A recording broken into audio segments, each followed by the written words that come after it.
अभी तो घबरा के ये कहते हैं कि मर जाएंगे, मर के भी चैन न पाया तो किधर जाएंगे।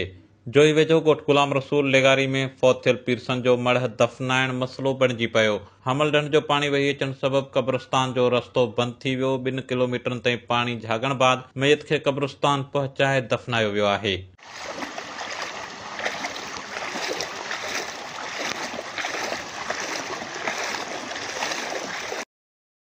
ही मंज़र जोही तलके जे ॻोठ गुलाम रसूल लेगारी जा आहिनि, जिते पीरसन शख्स हुसैन लेगारी जे फौत थियण बाद संदसि मैयत दफ़नाइण ॻोठाणनि लाइ मसलो बणिजी पियो।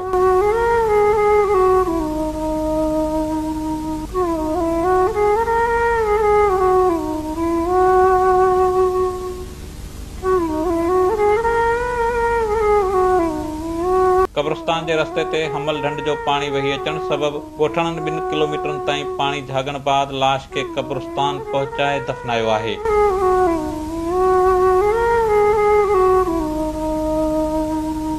इन सिलसिले में ॻोठाणनि पुनहल लेगारी, हसन लेगारी ऐं ॿिनि जो चवणु आहे त क़ब्रिस्तान ॾांहुं वेंदड़ रस्तो पको कराइण लाइ चूंडियल नुमाइंदनि वटि मुसलसल दाहण बावजूदि अञा ताईं रस्तो ठही नाहे सघियो, जंहिं जे करे थोरे घणे बरसाति तोड़े पाणी वही अचण सबबि संदनि लाइ मैयत दफ़नाइण मसलो बणिजी वञे थो।